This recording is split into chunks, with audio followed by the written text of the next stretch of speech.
Pemirsa Sulut Timur yang kami cintai, hari ini saya sangat beruntung karena bisa jalan-jalan ke Manggarai Timur. Jadi orang bilang Manggarai itu Selat Sape Salen, Bae Mokel Awon. Ini yang jaga Bae Mokel ini Manggarai Timur, dan sangat spesialnya saya bisa bertemu dengan seorang tokoh muda, Bung Elpi Tote. Pas nggak namanya itu? Selamat sore. Ya.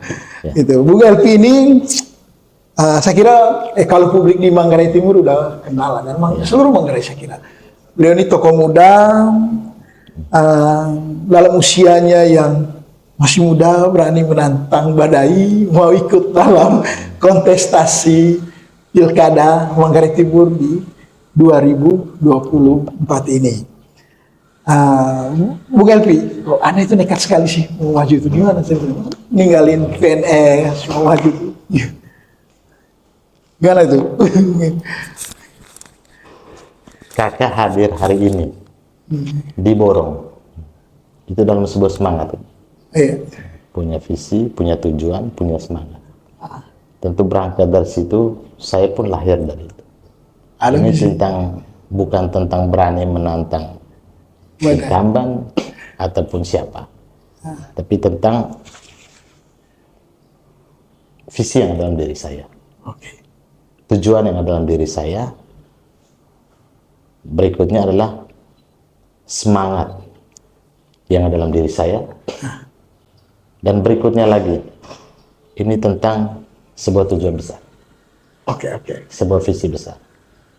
Jadi tentang semangat dalam diri saya, dari diri saya untuk menghasilkan satu tujuan yang besar. Tujuan yang besar. Yang pastinya untuk Manggarai Timur. Manggarai Timur. Oh, oke. Tapi kan ini bukan keputusan yang mudah, LP. Iya. Tidak mudah bagi seorang PNS meninggalkan karirnya. Banyak orang berjuang untuk PNS, lalu memilih jalan politik. Jalan politik itu jalan penuh risiko bagi sebagian orang. Ketika menjadi pegawai negeri, jujur, saya belum menikah saat itu. Saya tidak melihat bahwa menjadi pegawai negeri itu untuk sebuah kehidupan. Itu sebenarnya yang ada dalam diri saya. Yang ada dalam diri saya itu pegawai negeri itu pengabdian. Ya, saya mulai 2010 semenjak saya jadi aparatur sipil negara. Saat itu nomenklaturnya masih pegawai negeri sipil. Jadi saat saya jadi pegawai negeri sipil, saya mulai dengan tahapan seorang staf mengabdi dalam pekerjaan, tugas pokok yang saya terima. Di beberapa instansi saya berpindah dalam tugas, bahkan saya pernah di kelurahan, kemudian dinas PUPR, Bapelitbangda sekarang, dulu nomenklaturnya Bapeda. Kemudian keuangan, dan terakhir saya di perizinan. Artinya kurang lebih saya 13 tahun, hampir 14 tahun saya ada di dunia birokrasi. Yang saya alami itu adalah proses di mana bagaimana melayani, bagaimana memberikan diri, berikutnya bagaimana kemudian nilai diri saya itu tercermin dari apa yang bisa saya lakukan selama saya menjadi pegawai negeri sipil. Jadi ini dasar berangkat dalam diri saya. Saya tidak sedang berpikir bahwa keberanian itu muncul karena jujur meninggalkan yang sudah nyaman. Katakan Anda sudah punya gaji, Anda sudah punya pendapatan, Anda punya semua, Anda bisa pensiun di umur 60 tahun. Ya, Anda dapat hak pensiun. Sesungguhnya dalam diri saya bukan itu. Saya tidak sedang berpikir tentang diri saya secara pribadi, tidak. Tapi sesungguhnya juga tentang diri saya juga harus saya letakkan baik di dalam pribadi saya juga dan keluarga saya. Itu standar yang kemudian nanti mau saya katakan bahwa pemberian bagi banyak orang dalam pelayanan itu jauh lebih lebih baik dan lebih punya nilai lebih dalam perjalanan hidup. Saya katakan bahwa niat dan tujuan saya yang paling utama. Ini tentang tentang sebuah visi, sebuah visi. Ya, sering kita sebut bahwa kita ini, setiap orang kan punya idealisme diri, punya semangat diri, dan kemudian punya tujuan dan target.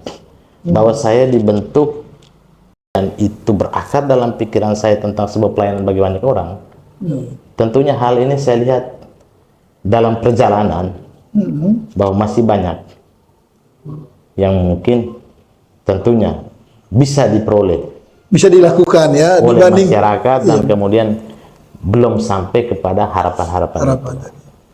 Mungkin demikian dia punya. Ya mungkin gini, mungkin pas di birokrasi belum bisa melakukan karena ada limitasi ya. Dan ketika masuk ke ruang ini misalkan bisa melakukan lebih besar semuanya. Kan gitu. Ya semangatnya seperti itu, Semangatnya bisa melakukan lebih besar. Ya. Tapi poinnya adalah ketika mengambil keputusan ini bahwa Anda tidak berpikir soal apa? Risiko. Ini Anda tinggalkan gaji Anda. Anda punya istri, Anda punya anak. Masa Anda tidak berpikir semua? Saya pikir semua orang itu punya rencana hidup. Ya, saya pikir IT juga ada pada ruang itu. Tapi ada ruang yang bisa kita sampaikan kepada publik, tapi ada ruang yang menjadi urusan privat. Rumah tangga.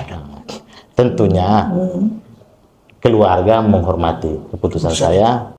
Saya ada di dalam perjalanan hidup, baik keluarga besar saya maupun dalam kehidupan keluarga saya sendiri.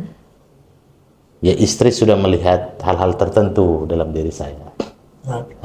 Jadi dukungan itu lahir karena sebuah keyakinan dari istri dan juga keluarga besar, sehingga kemudian ya saya boleh pada hari ini bisa potong lebih calon. Ya selain bicara soal meninggalkan kenyaman, kan tidak semua orang berani mengambil itu ya. Juga kalau kita bicara politik ini berbicara, ya ada yang bilang tidak sedikit biayanya. Tentu ini ya bukan investasi yang menjamin kalau bicara investasi, tapi demi visi itu Pak LP. Pak LP tentu sadar itu kan, bahwa pasti ini mengeluarkan lumayan biayanya gitu. Ya kalau biaya ini kan pertanyaannya biaya apa? Biaya politik tentu ketika PLP jalan, berkomunikasi, bisa kan ke Jakarta pergi urus dukungan partai politik kan pasti biaya tuh PLP kan itu. Nah, yang juga belum tentu akan mendapatkan itu. Nah, gitu. Nah, semua risiko itu pasti tentu sudah dipikirkan. Saya pikir lejong dalam budaya Manggarai, saya pikir itu melekat. Ya dalam komunikasi politik kan lejong juga. Lejong. Jadi bahwa saya harus ke Jakarta, ke Kupang atau kemana saja lakukan komunikasi politik, saya pikir ya normal. Bahwa berdampak pada biaya, tapi bahwa biaya itu ya sepanjang biaya itu adalah biaya pada diri. Pada diri dan kemudian biaya itu jujur saja karena kita memutuskan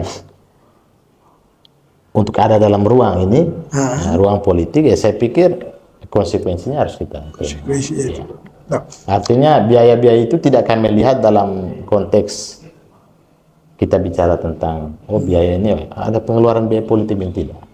Karena tentunya segala sesuatu dalam sebuah rencana. Konsekuensi sebuah pilihan. Ya, satu konsekuensi pilihan. Kedua, saya pikir punya rencana masa. Loh saya kan kalau mau bangun rumah kan saya sudah pikirkan nyicil dong pelan. Nah, kan banyak kasus ini, Pil. Banyak politisi yang kemudian berani berspekulasi, tapi melibatkan banyak orang dalam pembiayaan politik. Pada akhirnya dalam perjalanannya tersandra. Gitu. Dalam cara pandang Pak LP tentang ini bagaimana ke depan? Strategi apa yang Pak LP mau bawa soal itu? Saya jujur pertama begini, ya harus jujur ke publik. Bapak saya bupati kurang lebih hampir 9 tahun, 8 bulan, dan 3 minggu. Iya.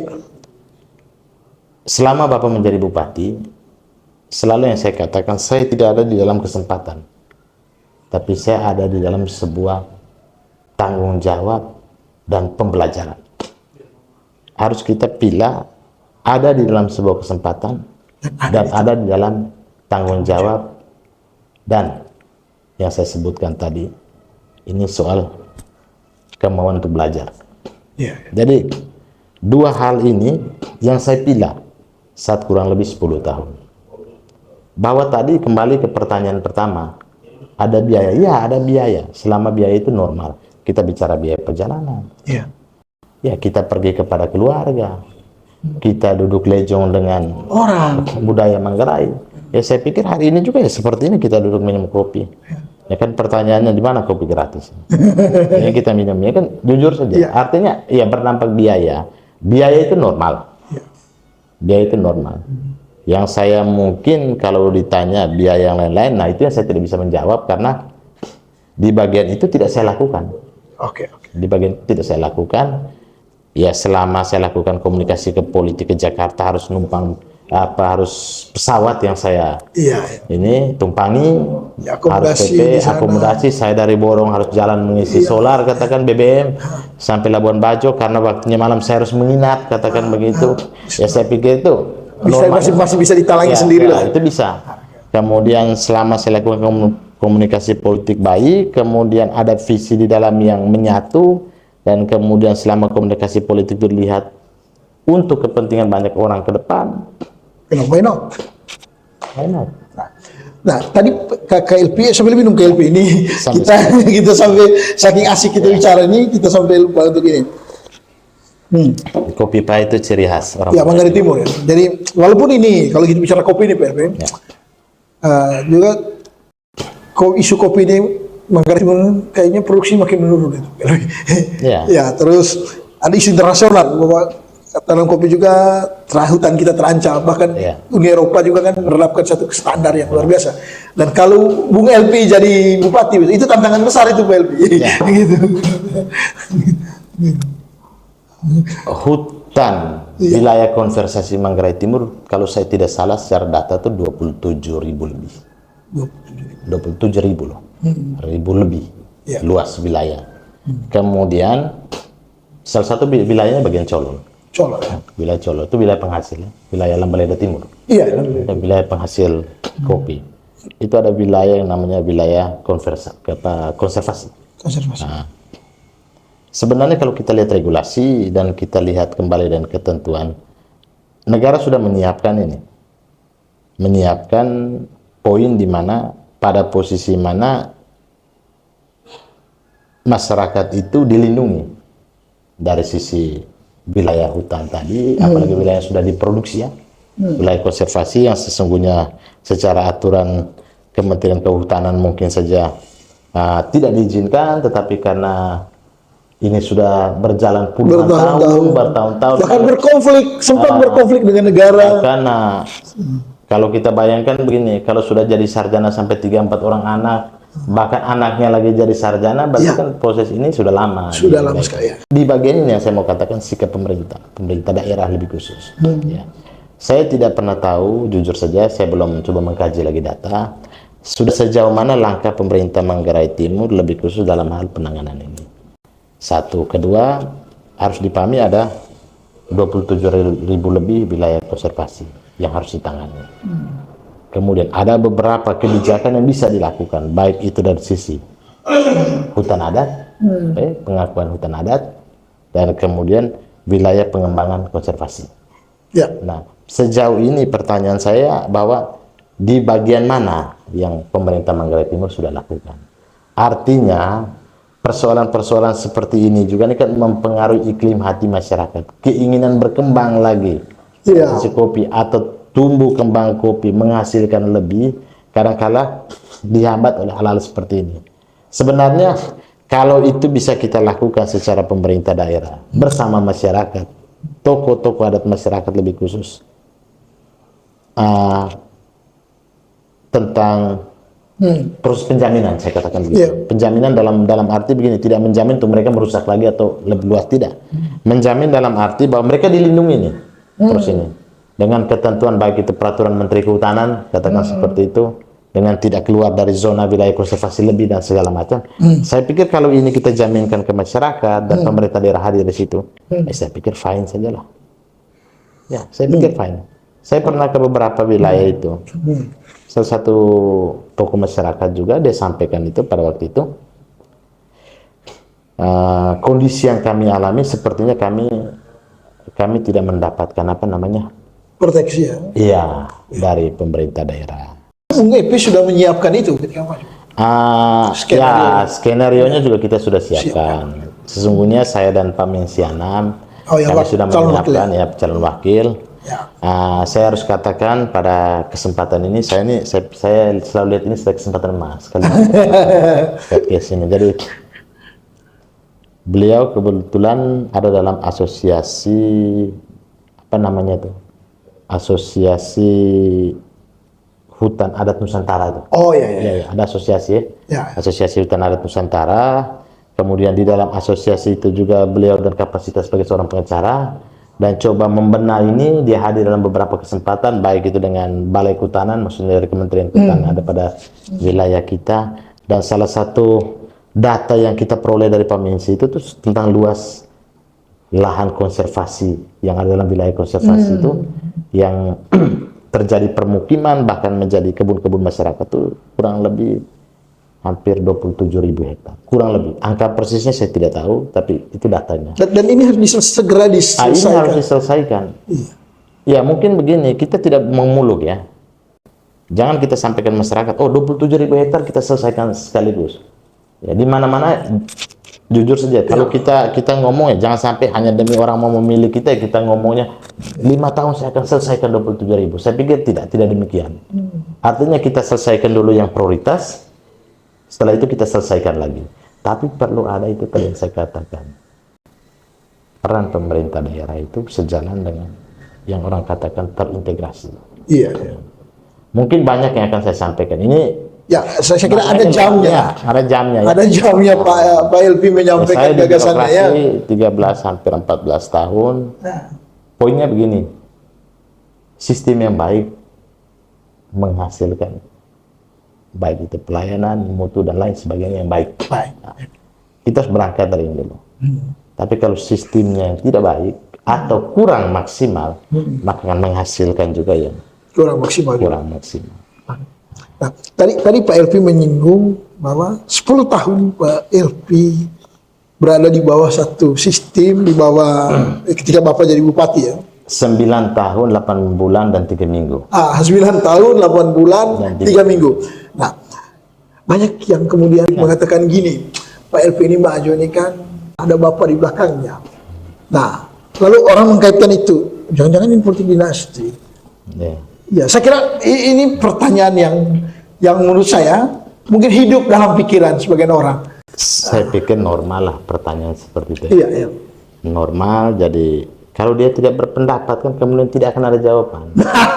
Maka tidak. Iya, sebagai tokoh Hanya tinggal kita kelola saja diri kita, bahwa kita harus bisa terima itu sebagai sebuah masukan dan energi yang positif dalam diri. Jadi kita juga bisa kemudian menyeimbangkan itu dengan mungkin masukan dan juga jawaban yang bisa memberikan pemahaman lebih kepada mereka bahwa sebenarnya tidak ada masalah.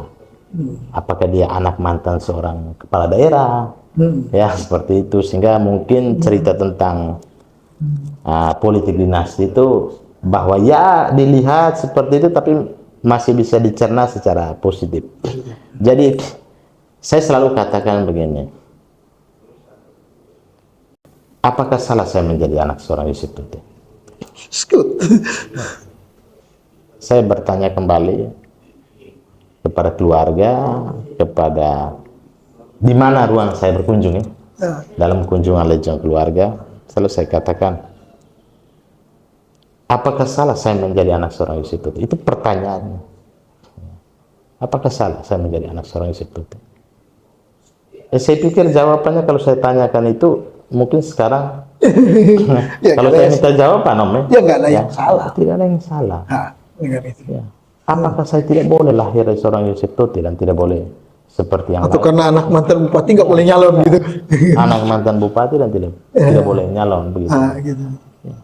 Saya pikir saya juga merdeka seperti yang lain. Iya. Ya, saya bebas berpikir seperti yang lain. Yang lain juga punya kebebasan. Kalau Anda punya idealisme diri dan Anda mau melakukan, silakan. Negara ini tidak pernah tutup ruang itu. Iya. Ini tidak tentang anak seorang mantan. Nah, Saya bertumbuh, berkembang, dan menjadi seperti pribadi hari ini. Seperti kemerdekaan juga pada pribadi-pribadi yang lain. Ya. Sehingga hari ini saya putuskan maju, itu tidak tentang Yusuf Tuti.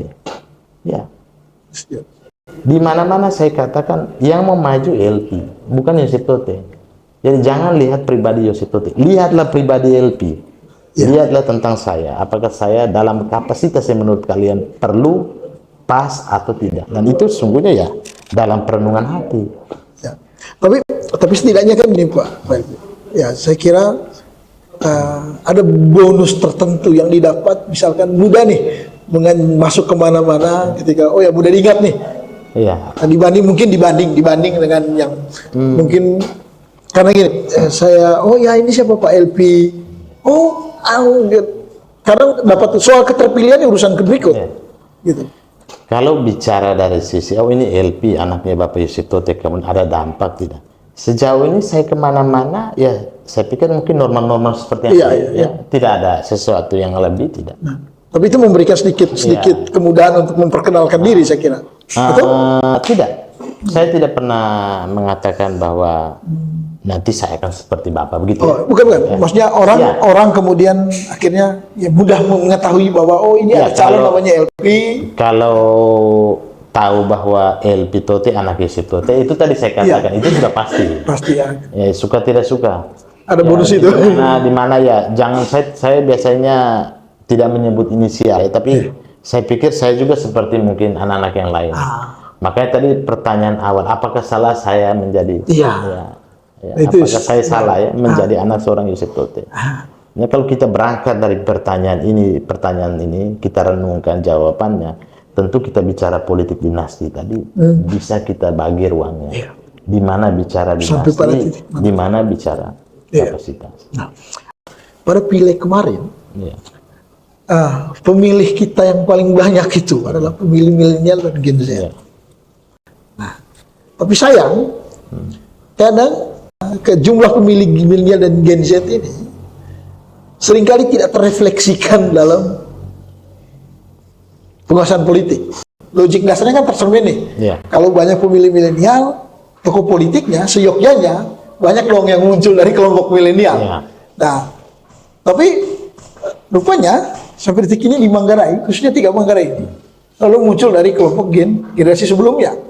Nah, banyak yang berpikir bahwa ini peralihan. Ini eranya Pak LP, eranya saya, dan era teman-teman yang masih muda lainnya. Karena banyak, misalkan, banyak kebijakan-kebijakan yang hanya bisa dimengerti oleh milenial. Misalkan kita bicara kopi aja misalkan. Nah, orang udah mulai bicara saham kopi, bicara bagaimana menjual kopi menggunakan kripto, kan itu. Dan ini banyak tidak kemudian masuk ke sana. Nah, ya pertanyaan yang menarik Bung LP, gagasan apa yang mungkin Bung LP bawa yang berbeda dari yang lainnya? Dan itu khusus untuk orang milenial. Yang saya inginkan sebenarnya kalau dari teman-teman milenial ini ke depan, ini bila mana Tuhan merestui ya? Iya, kalau Tuhan merestui. Kalau Tuhan merestui, pertama begini, kita berkembang pada passion kita. Tugas pemerintah itu adalah fasilitasi, bahwa nanti pengembangannya secara modernisasi ya. Contohnya begini, saya di beberapa tempat tuh saya kunjung. Selalu ada pertanyaan begini, Om LP, kalau Om LP jadi kepala daerah, kami orang muda mau dibawa kemana? Nah, itu dia. Terus saya tanya, yang ada di dalam diri kau tuh kau mau apa? Jawaban saya mau sukses. Sampai 3 kali saya tanya. Saya pun bingung jawab mau sukses. Sukses apa kan begitu? Saya contohkan ini, dan ini bukan di podcast saja ya. Jadi di beberapa tempat saya ceritakan yang sama. Seandainya kalian di sini dari ujung sampai ujung ya, kampung itu contohnya begitu. Saya berikan kalian dapat 20 bantuan usaha bengkel. Dengan mungkin biaya yang dikeluar, katakan kalau 5 kali 2 kan 100 juta kan begitu. 20 bengkel lah, 5 kali 2 10, 100 juta. Mereka tepuk tangan. Mereka tepuk tangan ya. Jadi sesederhana itu. Pasti dia berpikir dia memilih saya kan. Tapi saya bilang jangan dulu tepuk tangan. Saya belum selesai. Saya berikan kamu 20 bengkel, tentu ada 20 orang memiliki bengkel. Iya kakak, kami akan memiliki bengkel, maka kami tidak susah lagi hidup. Jangan dulu, 10 saja motornya di kampung itu. Ternyata bengkelnya 20. Bengkelnya 20, motornya 10. Mereka protes. Kalau motornya 10, bengkelnya 20 ya tidak bisa. Saya katakan ya, makanya tadi saya katakan jangan dulu. Tepuk tangan. Tepuk tangan. Ha. Karena ada pertanyaan lanjutan yang kemudian mau saya buka sebenarnya di dalam diri kalian itu apa? Ini poinnya. Kalian boleh berkembang, tetapi di dalam passion kalian. Fungsi pemerintah itu adalah fasilitasi, proses pendekatan. Nanti baru difasilitasi seperti apa bentuknya dalam rangka pengembangan. Saya contohkan di Mano. Ya. Biar dia sekolah sampai sarjana ataupun apa. Tidak masalah. Bukan berarti dia pulang, oh saya harus jadi pegawai negeri dan atau saya apalah begitu ya. Harus bekerja di perusahaan di Jakarta atau gimana tidak. Tapi beberapa pulang mau untuk mengelola pertanian kembali, mungkin pertanian warisan begitu. Iya. Pertanian warisan yang mungkin ada di kehidupan keluarga mereka. Contoh kan kita di mana kita bicara cengkeh. Sesungguhnya teman-teman atau anak-anak muda, kawan-kawan saya seumuran untuk kakak di atas atau ada adik di bawah, ada keinginan untuk pengembangan itu. Hanya poinnya sekarang begini, ketika pengembangan itu mau masuk ke wilayah itu, kita sudah tidak terpola. Contoh saya kan tidak terpola terlahir dari orang tua saya itu untuk kerja kebun, tidak. Bahwa betul bapak saya punya kebun, bapak saya dulu seorang petani, tapi saya dibentuk oleh orang tua tuh dari kecil Tidak kerja kebun. tidak kerja kebun. LP pergi sekolah, LP pulang jual pepaya. Kalau mau dapat uang 100 rupiah untuk jajan, dulu jajan bapak mama kasih 100 rupiah Iya. tahun 9 sekian. Jadi yang ada di dalam saya punya kehidupan dan dunia dalam masa pembentukan itu dagang, sekolah, dagang, sekolah. Iya. Ya, jangan heran ini om. Kalau umpama dalam perjalanan saya juga ada dagang-dagang kecil begitu. Ya, jujur saja. Ya kalau mau promosi Ya. juga apa-apa. Tapi selama saya, maksudnya dagang itu usaha. Usaha. Tapi usaha itu selama tidak bertentangan dengan ketentuan saya menjadi pegawai negeri. Iya, Jadi iya. khusus properti. Iya. Kita jual jasa nih properti ini. Ya. Punya tempat jual untuk orang ini. Oh, Ya, iya. saya pikir secara Penginapan lah ya. bukan penginapan. Maksudnya jasa bangunan disewakan. Sewakan, oh, iya. Artinya saya tidak keluar ya dari aturan sebagai seorang iya, ASN. Tapi menjiwai pasti ada. Nah ini yang saya inginkan juga di teman-teman ini. Kalau bisa kita kembali ke passion kita. Kalau kita contoh tadi, saya ambil contoh di Mano. Saya coba diskusi seperti ini dengan salah satu kakak saya di Mano. Terus saya tanya tuh kesulitannya apa? Kalau orang tua dulu tidak ada kesulitan. Kalau mereka terbiasa dengan pola tradisional, kita tidak. Terus sekarang dengan percepatan tumbuh kembang cengkeh, katakan begitu, rata-rata semua orang punya kesulitan di pemetikan. Jadi kami kemudian berpikir, kalau kayak begini modelnya, bagaimana kalian berpikir? Kita hadir untuk fasilitasi kemudahan buat itu, sehingga semangat tadi tidak boleh mundur, tetap kembali ke situ. Ini tetap bertumbuh dan berkembang sambil kita rangsang kembali untuk faktor-faktor hal-hal lain yang mungkin bisa berkembang dalam perjalanan. Yang keliru menurut saya, ini hemat saya, kita bentuk orang pelatihan wirausaha. Kita taruh 1000 orang. Ini sudah pernah dikaji tidak bahwa dari 1000 orang itu memang kapasitasnya dia mau berwirausaha? Tidak loh. Dia hobinya mungkin hobi di peternakan. Iya. Ya kita mayoritas, ya minta maaf saya harus katakan mungkin peternakan babi. Iya. Sepakat ya? Iya. Ada hubungannya dan pemasaran kebutuhan orang Manggarai. Manggarai ya. Ya orang Manggarai itu sejak lahir sampai mati katakan pasti butuh babi. Ya. Hanya memang secara regulasi yang saya tahu selama saya jadi ASN agak susah sih pengadaan anakan babi ini. Ya. Kayaknya tidak diizinkan atau bagaimana ya, karena kita bicara tentang halal. Tapi sebagai gambaran begini, banyak yang mau berkembang ke situ. Coba kalau kita keliling ya, lebih khusus di wilayah kota, itu sarjana itu tuh kembali ke pertanian, pengembangan apa nih, bawang, sarjana. Tentang keilmuan ada di dalam diri, kesadaran bahwa tidak selamanya saya menjadi sarjana kemudian pekerjaan saya adalah kantor, tidak. Mungkin passion saya bukan di kantor, passion saya bukan di buka kios, passion saya bukan di buka bengkel atau lain sebagainya. Tapi saya punya lahan. Memang semangat dari orang tua, tinggal saya modernisasi saja pola pertanian sehingga hasilnya lebih, standarnya lebih. Pertanian yang sifatnya musiman dilari mungkin ke hortikultura. Sepakat ya? Hortikultura. Sudah berpikir setelah ini pemasarannya kemana? Yang kita kaji orang-orang muda itu adalah itu, dan itu bukan pekerjaan gampang. Mengkaji kemauan dan keinginan. Jadi tidak bisa muluk-muluk katakan begini orang muda nanti setelah jadi, oh ya nanti saya lakukan ini. Tidak. Yang kita mau bahwa setiap orang minimal dia berkembang dalam kehidupan. Yang mau kita tanamkan itu adalah dasar dalam fondasi diri dia. Sehingga ke depan pelan demi pelan dia bisa berkembang dari hidup itu. Ada yang mungkin katakan kemauannya, sudahlah om, saya mungkin berpikirnya ya lebih nyaman kalau mencari hasil. Ya, ada yang mungkin nyaman ya, dia mau jual ikan, dia mau jual ini. Ya. Ya, tugas kita adalah mendukung di semangat itu. Ya. Nanti kebijakannya melihat rata-rata semua kebutuhan itu apa. Disitulah kita tempatkan dasar itu. Ya. Oke. Bayangkan saja sedikit, bayangkan saja kalau umpama kebijakan saya demi saya terpilih. Bila mana saya terpilih, saya kasih modal usaha seluruh anak-anak muda di Manggarai Timur dengan modal 25 juta. Ini contohnya. Dia tidak tahu jumlah anak muda di Manggarai Timur berapa banyak, 25 juta. Karena dia tidak paham lagi APBD berapa, kemampuan pihak dan sebagainya. Karena tidak paham tuh tentang pemerintah, dia sebut ya begitu. Nah, terus Anda juga tidak kaji bahwa apakah kemudian yang memberikan bantuan seperti itu menjamin kehidupan mereka baik.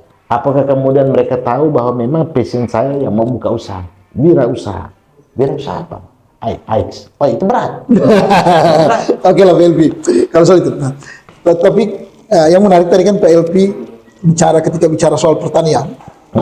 Nah, Pak LP rupanya kayaknya udah agak komprehensif tuh. Ya. Mulai dari tata produksinya, data distribusinya sampai sedikit memikirkan gimana setelah ini lebar. Nah, ini yang menarik Pak LP.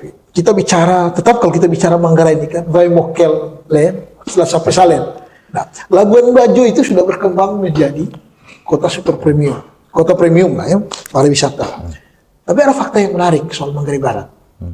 Sayur itu datangnya dari Matloko. dari Jawa, dari Bima. Saya sudah sampaikan. Ya, dari pokoknya dari luar wilayah inilah, dari Bima dan dari berbagai dari Makassar, dari tempat lainnya. Nah, bahkan uniknya saya pernah minum kopi di Labuan Bajo, kopinya dari Wamena. Kopinya dari Wamena. Wamena Papua. Kopinya datang dari Gayo, Aceh. Nah, tentu ada juga tentu kopi kita banyak lah, kopi Manggarai Timur. Nah, kepikir nggak ini juga oleh Pak LP ke depan, misalkan bagaimana mengintegrasikan ini? Karena ini yang mungkin saya kira belum dimaksimalkan. Pertama begini, sepakat. Bicara pertanian sekarang. Sorry, bukan hanya pertanian Pak LP. Saya mulai dari pertanian. Bicara pertanian itu kita bicara rata-rata selama ini kan bicara tentang tanaman tumbuh. Tanaman tumbuh juga tanaman tumbuh musiman tahunan. Pengembangannya ke situ. Kita tidak pernah bahas tentang hortikultura. Kalau saya omong tentang hortikultura pasti semua sama. Hanya pertanyaan begini, kalau hortikultura itu ada, yang masyarakat butuh dari hortikultura itu adalah proses pendampingan pemerintah. Kalau saya tanam sayur tuh loh, kalau orang Borong Manggarai Timur makan sayurnya kurang ya tidak soal. Jual di pasar Borong mungkin kurang, ya mungkin karena namanya menekan capital fly itu butuh waktu. Tapi poin kita adalah bagaimana kita fasilitasi. Saya satu kata kunci nih, mau bicara pertanian, mau bicara apa lagi tadi? Selain pertanian tadi. Nah, banyak. Mungkin tenaga kerja dan segala macam. Satu saja kata kuncinya. Pemerintah tidak bisa berbisnis. Yang boleh dilakukan oleh pemerintah adalah berpikir bisnis. Pemerintah tidak boleh berbisnis. Di mana-mana kalau kita cek, bahaya pemerintah berbisnis. Oh ya. Hari ini kau berbisnis, hari itu kau kena. Dan yang dibolehkan adalah itu. Pemerintah berpikir bisnis. Sudahkah Manggarai Timur berpikir bisnis? Nanti pada ruangnya saya sampaikan. Ada saatnya itu Pak. Sejauh ini kan pertanyaannya, sudah di mana kita berpikir bisnis itu? Biarkan itu nanti pada saatnya dijawab itu. Ini pertanyaan besar. Artinya kalau kita sudah mulai berpikir bisnis, baik kita bicara pertanian tadi, kita bicara pengembangan dari sektor yang lain, kita tadi omong kopi, itu tadi ada bicara apa lagi kalau saya tidak salah, baik pertanian, kopi, mungkin perikanan ke lautan, iya, banyak atau lah. sektor lainnya ya. Mungkin banyak pengembangan sektor lain. Ruang ini bisa ditampung, bisa ditampung. Tapi itu kembali poinnya, berbisnis itu tidak boleh, berpikir ya. Oke. Tentu banyak hal yang masih bisa didiskusikan dengan PLP. Kalau semua nanti akan dibicarakan di sini PLP. Tidak. Saya justru senang, saya orang suka lejong kok. Tidak, kalau semuanya nanti bicara visi kan, nanti gimana tuh pasal pemaparan visi dan misi dan debat calon nanti? Sehari saya tidur hanya 2 sampai 3. Oh, 2-3 jam. Berjalan terus. Ya, saya duduk. Sehari itu kadang berapa titik PLP sana? Ya, titik tidak bisa saya pastikan bahwa target umpama sehari saya harus sekian, tidak. Seperti hari ini saya duduk. Sebentar kemana lagi? Gimana? Jadi mencoba untuk melihat dan coba menggali sebenarnya keinginan-keinginan utama masyarakat itu apa. Ya. Terus terang, saya ini 13 tahun lebih, hampir 14 di pemerintah. Dasar fondasi berpijak saya lihat belum 70%. Belum 70% itu muara dari kebijakan kami itu tumpuannya adalah kebutuhan masyarakat. Ya, jadi kita punya ruang Undang-Undang 25 Perencanaan Nasional. Ini ngomong musrembang apa? Saya juga pernah kok di musrembang. Ya, saya di Bapelitbangda, terus pernah di keuangan juga dilibatkan untuk kegiatan itu. Kalau saya tidak salah sekarang ya masih di Bapelitbangda kalau tidak salah ya. Atau sudah ke keuangan. Momentum-momentum itu sebenarnya untuk aspirasi kan. Baik itu musrembang capnya, terus musrembang kabupatennya. Tapi aspirasi itu kecil sekali dia. Jadi pola pendekatan ke masyarakat secara pemerintah masih lemah. Oke. Itu catatan. Itu evaluasi. Gitu. Saya teringat seorang tokoh revolusi besar Cina, Mao Zedong. Dia pernah mengatakan begini, kebenaran itu ada pada rakyat. Ya. Tapi kebenaran yang ada pada rakyat sifatnya sepenggal dan sepotong. Ya. Tugas seorang pemimpin adalah kumpulkan kebenaran yang sepenggal dan sepotong itu, rajut dia menjadi kebenaran yang utuh, lalu kembalikan kepada rakyat. Oke, Bung Epi, terima kasih atas waktu dan kesempatan yang Epi